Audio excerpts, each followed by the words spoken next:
Hello everybody, welcome back to the channel. In today's video, I'm giving you a full breakdown and full preview of the 2024 Moline Maroon football season, which kicks off in just about 15 days. And I can't wait to be back as the broadcaster for just about every single game this season. Can't wait to get back at it on Friday nights, and we are just about 2 weeks away from getting back at Browning Field. So in this video, I wanted to share with you all that we can expect from this year's campaign for the Moline Maroons. Now, they're coming off a tough season.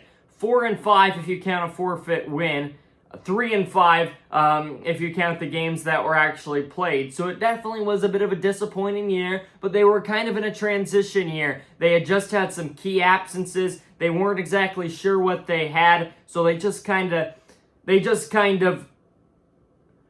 plenty of chances. They were in some competitive games, and they very easily could have been a playoff team at 4-5, but they did not get the benefit of the doubt. It was the overtime loss in Sterling in the last game of the season that hurt them. But this year, I think they're working to build off of that. They're bringing in some, they're exiting many key players, which we'll get to in a minute, but they're also welcoming in some new players that will be the future of this program, and they are quite excited about. And so it starts in 2 weeks. August 30th, when I'm filming this, it is August 15th. And so that will be a game against Rockwood Summit out of Missouri, coming off a 10-1 season. They have some star players. They can run, they can pass, they can play defense. Last year, they outscored their opponents.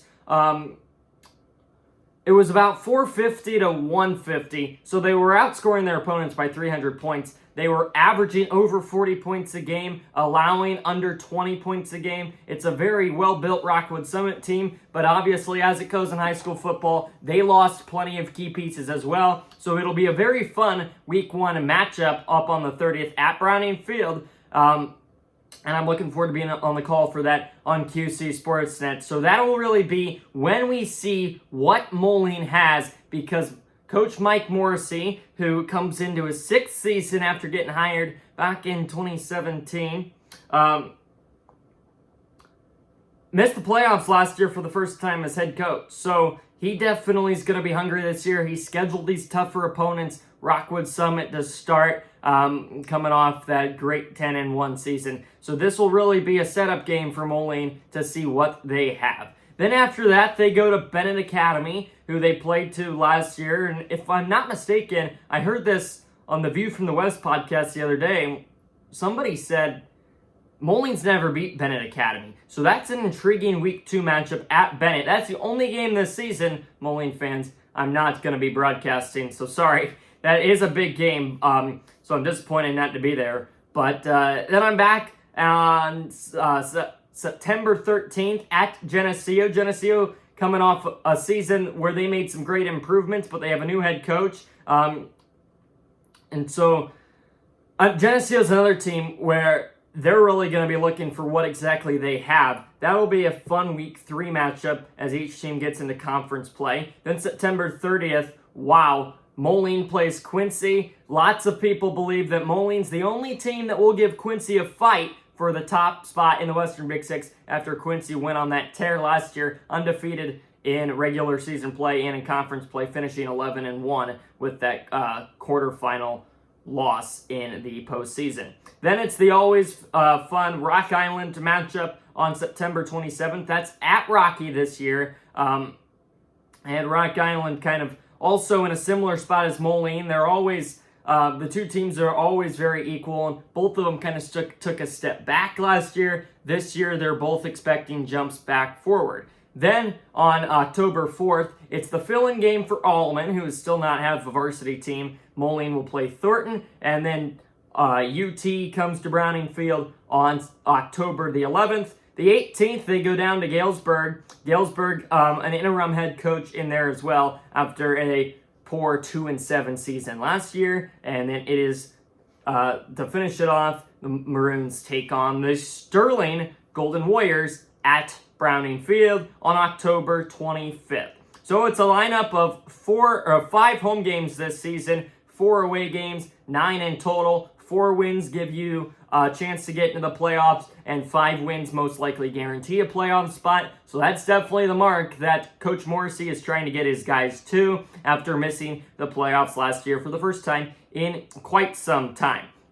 Now, for me, what I'm looking for, obviously I'm going to be there for every game except for one, and hopefully many of you will either be at the games or tuning in on QC Sportsnet. What I'm looking for, and I really want to talk about this in week 1, is can Moline be consistent on both sides of the ball? Last year, they really had no consistency.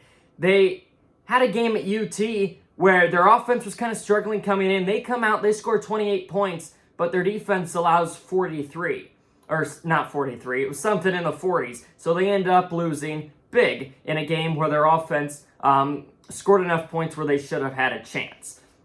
Then you have some games like Galesburg. Obviously, Galesburg's not a superior opponent. The offense, again, went cool a couple of weeks and came out and was hot again.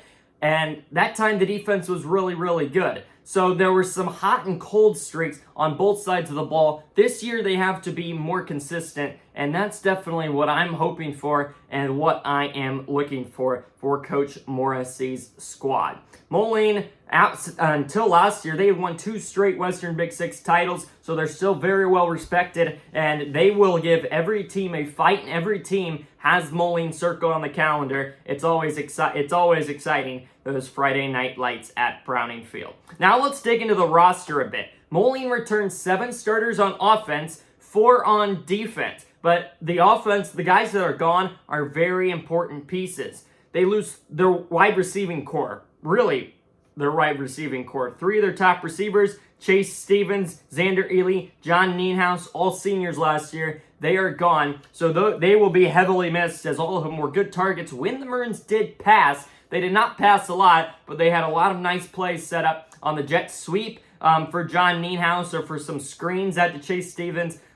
They were definitely playmakers, so it'll be interesting to see the offense run without them. And then another lost starter. The 4 starters they lose, 3 wide receivers. This one, their running back, Pablo Perez, who was one of the top running backs in the Western Big Six, a workhorse, broke out some big runs, lots of touchdowns. He is gone as well. But good news for the Maroons, they have lots of hands on deck on the running back position to fill in for him. Adrian Cooper, one of them, who will be back on the team after he played the first few games last year, then due to unspecified reasons, left the team, and now he's joining back this year for his senior season. And he played really well the first couple of games last year, but then had to leave the team. So now he's back. Number 4, Adrian Cooper, will be a senior this year at the running back position.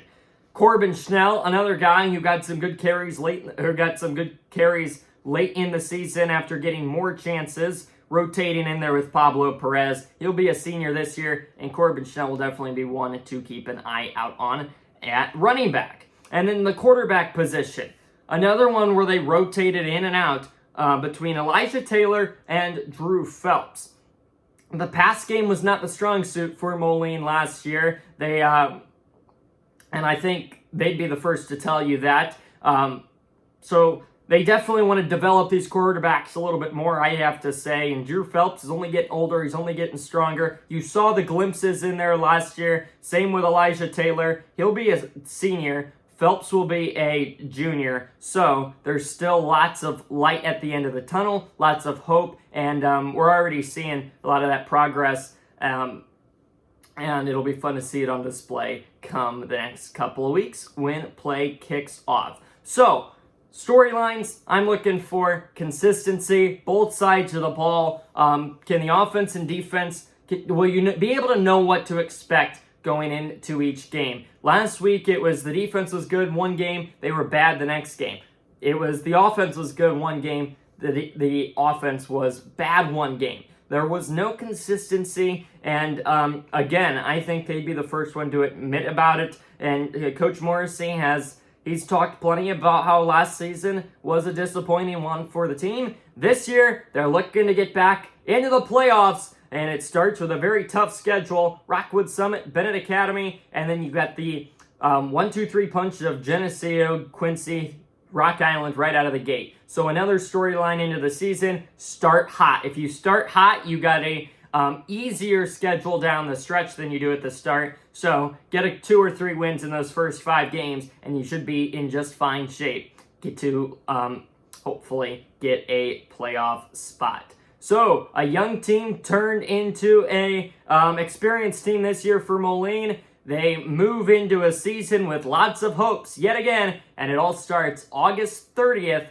at Browning Field against a highly praised Rockwood Summit team. I'll be on the call on QCSportsNet.com, and I hope to either have you be listening to me or at Browning Field for every game this season. Thanks for watching this Moline Maroons 2024 football season preview. Goodbye, everybody.